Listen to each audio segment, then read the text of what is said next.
স্থানীয় সরকার নির্বাচনে থাকছে না দলীয় প্রতীক। সরকারি চাকরিজীবীদের নতুন বেতন কাঠামো নিয়ে কমিশন গঠন। কর্মীদের পোশাক নিয়ে বাংলাদেশ ব্যাংকের নির্দেশনা প্রত্যাহার। রাষ্ট্রীয় সম্মাননা পাবেন মাইলস্টোনে বিমান দুর্ঘটনায় নিহত 2 শিক্ষক। পাহাড় ধসে সাজেকের যোগাযোগ বন্ধ, আটক 4 শতাধিক পর্যটক। নিলামে আরও $10 মিলিয়ন কিনল বাংলাদেশ ব্যাংক। রাশিয়ায় বিমান বিধ্বস্তে সব আরোহীর মৃত্যু। কম্বোডিয়া থাইল্যান্ড হামলা পাল্টা হামলায় নিহত 12। তুরস্কে দাবানলে নিহত 10। হোয়াইট ওয়াশের লক্ষ্যে মিরপুরের মাঠে বাংলাদেশ। স্থানীয় নির্বাচনে দলীয় প্রতীক থাকছে না বলে জানিয়েছেন স্থানীয় সরকার, পল্লী উন্নয়ন ও সমবায় মন্ত্রণালয়ের উপদেষ্টা আসিফ মাহমুদ সজীব ভুইয়া। বৃহস্পতিবার উপদেষ্টা পরিষদের বৈঠকে এ সংক্রান্ত আইনের সংশোধনী অনুমোদন হয়েছে। আজ বৃহস্পতিবার নিজের ভেরিফাইড ফেসবুক পেজে এ তথ্য জানান তিনি। সরকারি কর্মকর্তা কর্মচারীদের নতুন বেতন কাঠামো নির্ধারণের জন্য পে কমিশন গঠন করা হয়েছে। আজ অন্তর্বর্তী সরকারের উপদেষ্টা পরিষদের সভায় এই কমিশন গঠনের সিদ্ধান্ত হয়।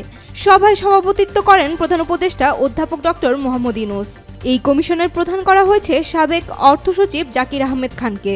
কমিশনকে 6 মাসের মধ্যে প্রতিবেদন দিতে বলা হয়েছে। বৃহস্পতিবার নিজের ভেরিফাইড ফেসবুক পেজের একটি পোস্টে এমন তথ্য জানান প্রধান উপদেষ্টার প্রেস সচিব শফিকুল আলম। কর্মীদের পোশাক নিয়ে বাংলাদেশ ব্যাংকের পরামর্শমূলক সিদ্ধান্ত প্রত্যাহার করা হয়েছে। বৃহস্পতিবার এক বার্তায় সিদ্ধান্ত বাতিলের তথ্য জানিয়েছেন ব্যাংকটির নির্বাহী পরিচালক ও মুখপাত্র আরিফ হোসেন খান। তিনি বলেন, বাংলাদেশ ব্যাংকে কর্মরত সব স্তরের কর্মকর্তা কর্মচারীদের সামাজিক প্রেক্ষাপট বিবেচনায় অফিস সময়ে পেশাদার ও মার্জিত পোশাক পরিধানের পরামর্শ দেওয়ার বিষয়ে স্ব বিভাগীয় সভায় আলোচনায় সিদ্ধান্ত গ্রহণ করা হয়। তবে এ বিষয়ে কোনো নীতিগত সিদ্ধান্ত গ্রহণ করা হয়নি। তবে এ সংক্রান্ত কোনো সার্কুলারও জারি করা হয়নি। মিডিয়ার মাধ্যমে বিষয়টি বিদেশে অবস্থানরত গভর্নরের নজরে এলে তিনি ক্ষোভ প্রকাশ করেন। গভর্নরের নির্দেশনায় বিষয়টি তাৎক্ষণিকভাবে প্রত্যাহার করা হয়েছে। উত্তরার মাইলস্টোন স্কুল অ্যান্ড কলেজে বিমান বিধ্বস্ত হওয়ার ঘটনায় নিহত 2 শিক্ষককে রাষ্ট্রীয় সম্মাননা প্রদান করা হবে। বৃহস্পতিবার উপদেষ্টা পরিষদের সভায় এই সিদ্ধান্ত নেওয়া হয়। প্রধান উপদেষ্টা ডক্টর মোহাম্মদ ইউনূস সভায় সভাপতিত্ব করেন। এদিন সকালে তেজগাঁওয়ে প্রধান উপদেষ্টার কার্যালয়ে এই বৈঠক অনুষ্ঠিত হয়। ভারী বর্ষণের ফলে রাঙামাটির বাঘাইছড়ি সাজেকের একাধিক স্থানে পাহাড় ধস হওয়ায় সাজেকের সড়কটিতে যান চলাচল বন্ধ রয়েছে।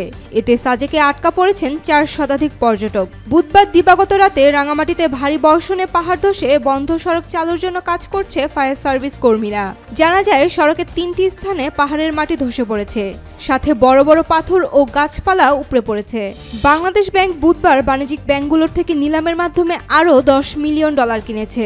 ডলারের বাজারগুলোকে ঊর্ধ্বমুখী করার ইঙ্গিত দিতে কৌশলগত পদক্ষেপ হিসেবে এসব ডলার কেনা হয়। কেন্দ্রীয় ব্যাংকের একজন ডেপুটি গভর্নর নিলামে ডলার কেনার বিষয়টি নিশ্চিত করে জানান, বাণিজ্যিক ব্যাংকগুলোর কাছ থেকে ডলার কেনার ক্ষেত্রে 121.95 টাকা কাট অফ রেট নির্ধারণ করা হয়েছে। এর আগে এক সপ্তাহের মধ্যে ডলারের দাম প্রায় 3 টাকা কমে যাওয়ার পর গত 13 জুলাই বাংলাদেশ ব্যাংক ইতিহাসে প্রথমবারের মতো নিলামের মাধ্যমে ডলার কেনে। সেদিন কেন্দ্রীয় ব্যাংক 121.5 টাকা দরে $173 মিলিয়ন কেনে। 49 জন আরোহী নিয়ে রাশিয়ায় একটি যাত্রীবাহী বিমান বিধ্বস্ত হয়েছে। এতে সব আরোহী প্রাণ হারিয়েছে বলে জানিয়েছে দেশটির গণমাধ্যম। বৃহস্পতিবার স্থানীয় জরুরি পরিস্থিতি বিষয়ক মন্ত্রণালয় জানিয়েছে, সাইবেরিয়া ভিত্তিক বিমান সংস্থা আঙ্গারার AN-24 বিমানটি চীন সীমান্তবর্তী আমুর অঞ্চলের শহর টাইন্ডায় যাওয়ার পথে রাডার থেকে বিচ্ছিন্ন হয়ে যায়। প্রাথমিকভাবে বিমানটি নিখোঁজ বলে জানানো হলেও রাশিয়ান সংবাদ সংস্থা ইন্টারফ্যাক্স জানিয়েছে, আমুর অঞ্চলে বিমানটির ধ্বংসাবশেষ পাওয়া গেছে। থাইল্যান্ড ও কম্বোডিয়ার মধ্যে কয়েক সপ্তাহ ধরে চলা সীমান্ত উত্তেজনা রক্তক্ষয়ী সংঘর্ষে রূপ নিয়েছে। বৃহস্পতিবার সকালে সীমান্ত এলাকায় সংঘর্ষে অন্তত 12 জন নিহত হয়েছে, যাদের মধ্যে 11 জনই বেসামরিক নাগরিক। তুরস্কে দাবানলের আগুন নেভাতে গিয়ে দগ্ধ হয়ে নিহত হয়েছেন অন্তত 10 জন। এ ঘটনায় আহত হয়েছেন আরও প্রায় 14 জন। কাতারের সংবাদ মাধ্যম আল জাজিরা জানিয়েছে, তুরস্কের পশ্চিমাঞ্চলে আগুন নেভানোর কাজ করছিল 24 জনের একটি দল। হঠাৎ বাতাসের দিক পরিবর্তনে তাদের দিকে আগুন ছড়িয়ে পড়ে। কিছু বুঝে ওঠার আগেই আগুনে আটকে পড়েন তারা। পরে তাদের উদ্ধার করে হাসপাতালে নেওয়া হলে 10 জনের মৃত্যু হয়।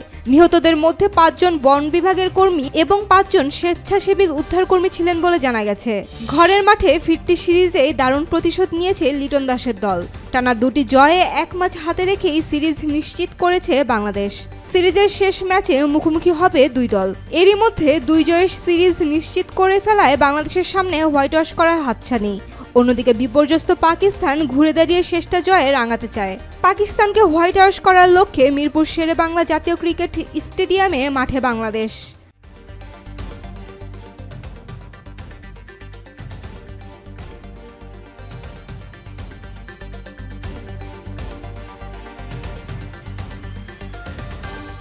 For more updates, follow us on Facebook, subscribe our YouTube channel, get the latest update on www.daily-sun.com.